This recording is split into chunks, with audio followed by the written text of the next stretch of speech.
4 rescue units members led by Irie. Led by Irie? I mean, I guess he's the one who knows where the basement is, but shouldn't it be like Akasaka, like being the main one strategic? But I guess, whatever. Led by Irie, we're hiding in a bush next to the clinic. Let's go. The security camera on this side of the clinic is broken, so it's safe. And there's also that, I guess he knows the ins and outs of the place. Makes sense. You want to attack from this side? Are you sure? Our enemy is completely dependent on the security system, so it should be alright. Okay, let's go then. Should we head along the wall to the back of the director's office? Yes, I didn't close the window when I left, so it should still be open. When you go in through the window, there's a back door and a security camera, as well as a security room for the first floor. There should be 2 guards in there. The entrance to the basement is being observed by a security camera, so they'll find us right away. Okay, then we have to take those 2 security guards down on the first floor, right? It's a basic rule of securing an escape route. We'll go in for the office, and then to the security rooms on the first floor. They moved forward, walking against the wall so that they'd remain in the blind spot of the security cameras. We soon reached the window of the director's office. If any village kids saw them, they'd assume they were playing around, pretend to be spies. I mean, it'd be an odd group of people to be pretending to be spies, wouldn't they? Like, hey, look at that! That guy we've never seen before. That guy who hangs around with Shion. And it's the director of the clinic. What are they doing? That looks a bit odd. Any village, yeah. They're just pretending to be spies. He was glad that the clinic was closed on Sundays. Irie picked into the room. It was exactly the same as how he left it. The window was open too. The 4 of them snuck into the room through that window. Akasaka put his ear against the door to the hallway. Then he signaled the others to let them know that there was nobody on the other side. Since the clinic was closed, the man and dogs were the only people around. It being Sunday really was fortunate. It was very quiet in the clinic. Of course, is this cicadas or cicadas? I can never really be sure. I think I can't remember if it was a video watched on YouTube that happened to mention them or something. Like, it was completely unrelated to this series, obviously. I can't remember, but I definitely heard it pronounced differently to how I've been pronouncing it. So is it like cicadas, cicadas? I don't freaking know. Was the only thing that could be heard. There was a clock on the director's desk. It was almost 11:30 a.m. Shion was surprised to find herself getting hungry given all that was going on. Kessler and Akasaka checked over their weapons. Irie brought out a book of blueprints from a locked bookcase. The title said, Construction Plan for the Irie Clinic. And I just thought, they take out one of the security, and he's just like, hey, you got a sandwich on him. Mine, I'm hungry. This is the director's office. This is the security room for the first floor. It's right next to the office. These red marks are the security cameras. Security room on the first floor shouldn't be a problem at all. The basement will be a lot more difficult. This is the underground research section. This is the entrance to it here. It appears as a stairwell to the second floor on the blueprint we gave to the regular workers, but there's actually an entrance to the basement hidden there. And this is the staircase to the basement. It's quite the basement. It's actually bigger than the section above ground. I can't tell who's talking because no one's on screen. That proves the basement contains the real identity of this clinic. Hey, there's Shion, and then she's gone. And this is the door that requires Coach's security access card to open, huh? Is it possible for them to revoke your access card? Is there a way to break through the door just in case we can't use it? It's a strong door. When destroying all the evidence, we're supposed to shut the door and pump water into the place. So it's an airproof door, huh? If it can endure that much water pressure, it must be strong. So there must be no other way in order than by using the access card. It's possible to block individual cards, but the access cards that Dr. and I have are special ones for commissioned officers. These special cards require an 8-digit password to set by the owner, so in practice they can't block my card. In other words, they don't expect commissioned officers to use them with ill intent, right? But if that doesn't work, we'll have the guards in the security room on the first floor open it. Their cards should work fine. I doubt they'll let us use their cards, though. If they don't want to help, all we need is a card and a finger, right? I'd rather not do that. Let's just hope my card works. Where's the security room for the basement? It's located right next to the door. That room has air conditioning and TV, so it's basically where all the security guards end up gathering. After we take down 2 guards on the first floor, there should be 6 left.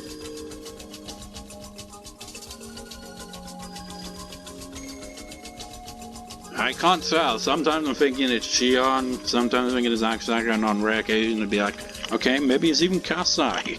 6 guards, huh? Then we'll have to get them all at once. If we don't, they'll set off an alarm, unless we can cut the wires for it. I'm not sure where, but they must have both reserve power and reserve wiring. And that's a no-go. It'd be more realistic to take out everyone in the security room. Are the guards armed? The guards on the first floor aren't armed, but I've heard they keep guns at the security room just in case. Well, the security guards in the basement have guns, though. I think they have more powerful guns in their security room, too. Since those guns are for indoor use, I bet they use machine guns or of a lower caliber. They won't be accurate when used at long range, but they're extremely powerful and dangerous when used in close quarters. I feel like that would probably be Kasai. He's the gun expert. They had an MP5 earlier. It won't be easy for us if they have several more of those. But if we can take them out, the basement is ours. Oh wait, okay. They had an MP5. It's like as soon as they coach. Okay, now I know that's Shion talking. They had an MP5 earlier. Won't be good for us if they have several more of those. But if we can take them out, the basement is ours. Coach, where's Satoshi-kun? I'd rather not move him, but we can't leave him in the enemy's hands either. Let's move him somewhere safe. I need to be with him too. Which room is Satoshi-kun in? He's in a confinement room down here. He's been staying there since last year. Satoshi-kun. The look in Shion's eyes made clear her determination. Security guards who chased after Irie were in the security room on the first floor. They had resumed their game of poker. They knew that the mad dogs were coming the mountains, and they were well aware that the Institute continued to be in danger.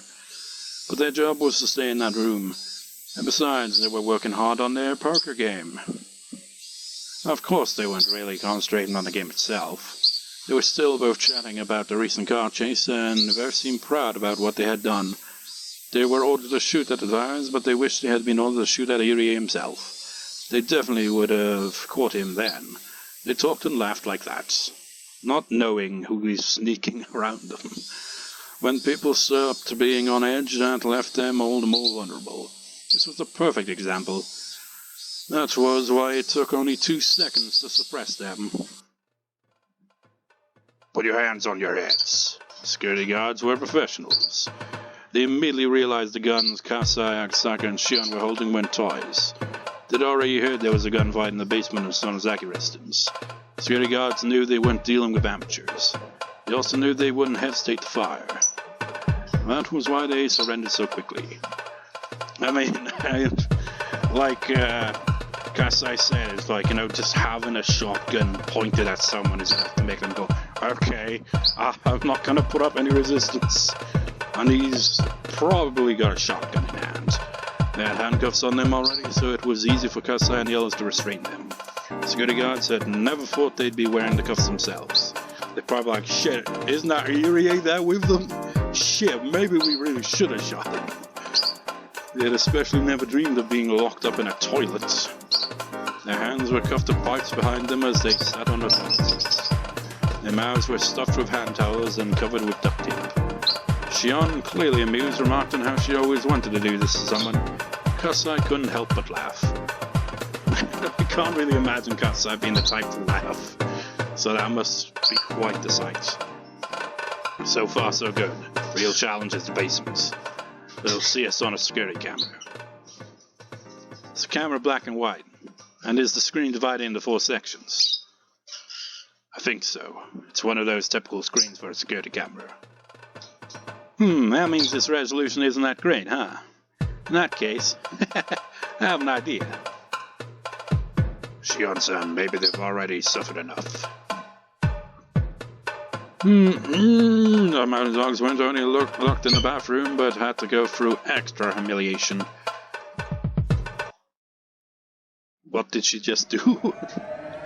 Radio calls continued to come in from the mountain dogs who were fighting in the mountains. Security guards listened to them intently over the speakers. From what they could hear, it was obvious the mountain dogs weren't doing well at all. They kept falling into traps, suffering heavy losses, and all of which they had never expected.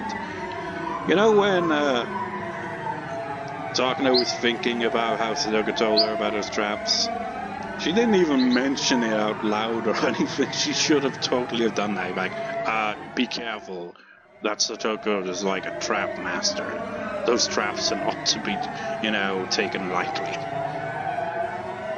It was clear that the mountain dogs were trapped, but they even started to think that they were being lured in something bigger than a simple military maneuver. But then again, even with that, maybe she was like, but she's just a kid, surely. Her traps can't be that powerful, can they?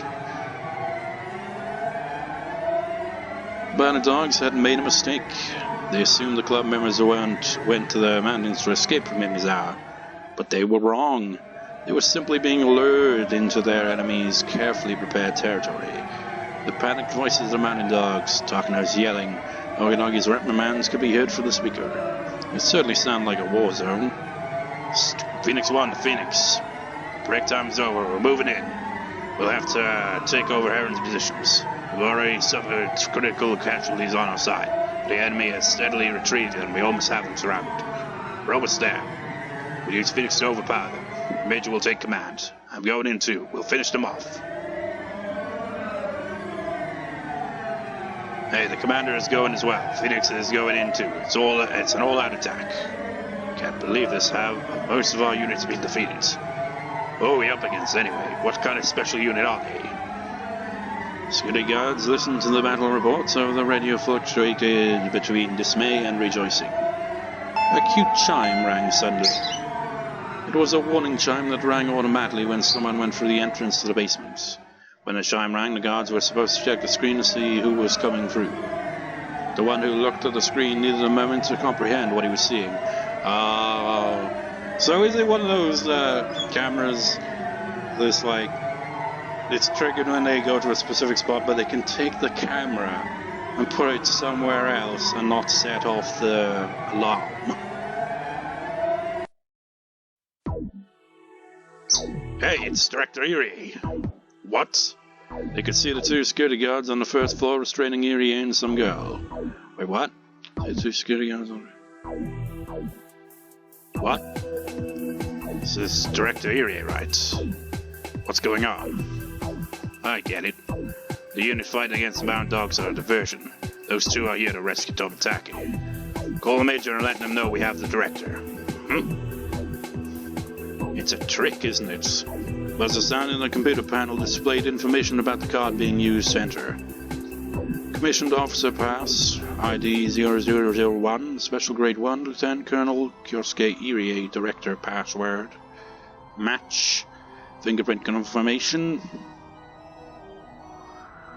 Match. How strange. Security guards brought Irie down. That made sense. But why were they using the Director's security access card? They were even using his fingerprint. Why were they having him do that? Wouldn't it be quicker for the guards to do that themselves? One of the guards figured it out, but it was too late. The door to the basement was opened and the four newcomers forced their way inside. They ran through the security camera screen and were headed straight for the security room. They had them. As soon as the door opened, the security guard started firing. Akasaka realized that if it had taken him a second longer to pull back, he would have been riddled with hundreds of bullets. One of the guards pushed the desk onto its side. The paper cups on the desk fell to the floor, spilling coffee everywhere. They used the desk as a barricade. The other two guards started to shoot at random. As long as the guards were shooting at the rescue unit, they couldn't counterattack.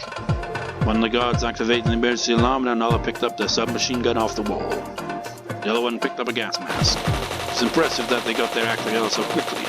A situation like this would result in a fierce gun battle, meaning that it would take quite a while for the rescue team to suppress the guards.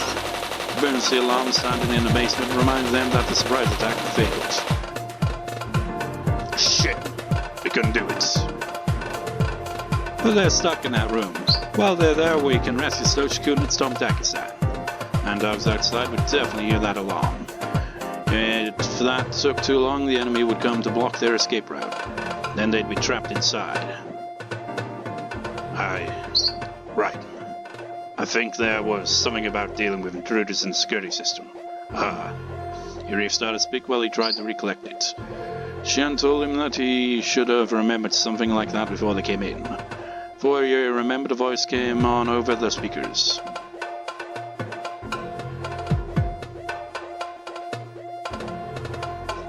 There's been an emergency in the entrance block. All areas in the research center will be shut down as an emergency measure. All entrance area staff are to gather in the security room and put on gas masks. Please follow the security guard's instructions. Gas will be dissipated automatically in the entrance area within 2 minutes. I repeat. So we'll have to take them down and cancel the alarm in 2 minutes, or we'll be in big trouble. What kind of gas are we talking about here? Is it poisonous? I think it's... God, that's a mouthful. If you inhale a lot of it, it's dangerous. It's not deadly. It only takes a few seconds to take effect. There are many symptoms, but the most common one is to sneeze for about 30 minutes. I mean, that would certainly make using a gun very difficult. Isn't that also called red engines? Military used it used to use it to secure enemy territories. They'll have to run out of there immediately or take over the security room, but since the area had been sealed off, they couldn't escape. But there were armed guards in the security room, and if the rescue unit members even peeked around the corner, they'd be shot at mercilessly. Damn, this won't work. We can't aim and shoot in this situation. And your fists are gonna do no good against bullets. Basics of indoor combat. Grenades. Shit, we don't have any. If we rush in, we'll be shot at. What can we do? Such gun is finally within my reach. Damn it. Shion pressed her forehead against her gun, gritting her teeth in frustration. As Kasai analyzed the situation, he stood up and spoke. Everyone, let me handle this. He's the badass. Well, Akasaka's badass too, but Kasai is the weapons badass. The guards in the security room were on edge too. Once the gas was flowing, everything would come to an end. But the guards knew their enemy wouldn't just sit and wait for that to happen. They'd come rushing in regardless of the counterattack they'd face. Although the guards would still have the upper hand, it'd be a point-blank and gunfight. They wouldn't come out of it unscathed. Therefore, as the deadline approached, their tension increased. Guards never even considered that the door they opened would be shut again. They fired at the door, leaving many small holes in it. After that, it all went quiet. What were they thinking? There was nowhere to hide. The gas was about to be released. Why did they close the door? For what reason did they do that? That was when a loud explosion punched a hole in the door the size of a fist. Not only the door, but the wall in the security room had a similar hole. He did say, "Is it a magnum?" "No, that's a slug." He did mention about having been able to destroy walls and shit. A calm voice echoed from the other side of the door. "Correct, this weapon isn't meant to be fired at a person. You know how powerful it is, right?" Shit. The power of a slug bullet is limited to extremely close-range battles, but it's also incredibly powerful. After all, it's fired from a shotgun, but it doesn't scatter. A shotgun is meant to fire scatter shots, but it can be used to fire only one huge, incredibly powerful bullet. That's the slug. It's usually used for hunting. It's used to shoot at animals, not humans. If it was to be used on a human, their arms and legs would be shattered, and nothing would be left of the head. It shouldn't even be called a bullet. It should be called a cannon. It would easily pierce through the door. The desk they were using as a barricade, and any guards hiding behind the desk before slamming into the wall. The guards understood very well just how powerful it was. The kind of guns they had shot out any small bullets, therefore they didn't work as well through a door. But their enemies didn't care about the door at all. Their weapon could easily pierce through anything. Hiding behind a desk didn't mean a thing. You understand how powerful my weapon is, correct? If you don't want to die, please turn the alarm off. Calm down, the gas will be released any minute. Have to hang in there for just a few more seconds. Don't you realize your guts will be scattered all over the floor before that happens? Kasai's voice was extremely intimidating. Only one who truly understood the power of the shotgun would talk that way. We don't have time. I'll give you 5 seconds. If that alarm isn't turned off in 5 seconds, well, be prepared for that. Hey, what do we do? There are about 60 seconds left before the gas is released. Calm down, he's nervous too. Don't let him take control of the situation. That was when a deep voice rang out, reverberating through the pit of their stomachs. Hey, I've been nice up until now. Don't you hear what I just said? It must have been coming from the same person, but it changed so much so quickly. I, Tatsuyoshi Kasai, am giving you a chance to live. Aren't you a bit grateful for that, you piece of shit? You don't think I'm serious, do you? Huh? That's me. A roar and an explosion sounded at the same time. The upper half of the door disappeared. Numerous lead balls bounced around in the room, breaking the lights and ricocheting off the walls. Shattered glasses fell onto the floor. The shotgun had turned the security room into hell. The hurricane of lead balls blew violently through the room as it scattered and destroyed everything. The guards could only cover their heads and pray. They prayed the lead balls wouldn't hit them and endured the falling glass. Before they had a chance to recover, Kasai jumped in through what was left of the door and kicked the desk aside. He stepped onto one guard's head and yelled at the others. Alright, who wants to be minced first, huh? Is it you? What happened to that attitude just now, huh? No, I give up. Don't shoot. Man, he's just he's just like the kind of calm badass, but when he goes into kind of like full-on kind of gangster Yakuza mode, it's like, oh shit. Waste my time, you shithead. Do you want to die? I've dealt with far more dead people than any of you. Sorry, please don't kill me. They dropped their guns voluntarily and got on the floor with their hands on their heads. Even Shion couldn't believe what just happened. There were several of them, and all had been amply armed. Kasai had a weapon too, but it was his presence that defeated them. Even the mad dogs couldn't equal what Kasai once had to go through. What the heck are you taking a nap for? Do you want to inhale the gas? I could easily rip your mask off, you know. Turn the fucking alarm off already. Okay, I'll turn it off. I will. Don't shoot. Don't shoot! One of the guards got up in a hurry and switched the alarm off. Kasai stood there calmly, but they were only seconds away from the gas releasing. Shion and Akasaka came to their senses and quickly moved into the room to help Kasai subdue the guards. Kasai, you're... I never wanted to do something like that again. It was an emergency. Please forget about it. Okay, so it's like, that was, you know, shit he would do in the past. But, you know, he's moved on from that. But, you know, for one time only, he had to go into the intimidating Yakuza kind of mode again. That was the Kasai Shion knew. But in the end, Kasai hadn't killed anyone. Shion remembered Kasai telling her how terrifying shotguns were in the basement of Sonozaki residence. That was Shotgun Tatsu, whom all the people in Shishibone were so afraid of.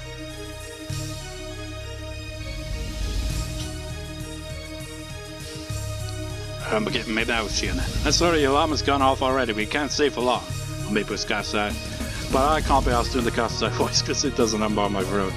Mostly when during that, when he's like getting all angry at them. You're right, let's hurry. Samkin Kasai pulled out the guard's handcuffs and restrained them. Satoshi-kun, where's Satoshi-kun? Now that the security room was under their control, Shion realized there was nothing keeping her from seeing Satoshi. She was getting anxious. Irie had shown her the map. It must be down here, she thought. Shion had already started to run. I'm going too. We have to evacuate Satoshi-kun and Tomozaki-san. Alright, go ahead. 1, 2, 3, 4, 5. Akasaka felt a chill run down his spine. Irie said there were 6 security guards. Shion wasn't paying attention to anything else. She was only thinking about her reunion with Stoshi, and she still can't hear in her left ear. To make things worse, the security guard is waiting on the left side of Shion. Shion had to regret letting her guard down just a bit too early. The mountain dog jumped out and grabbed Shion. He choked her neck with his thick arm. There was no way Shion could get out of this situation alone.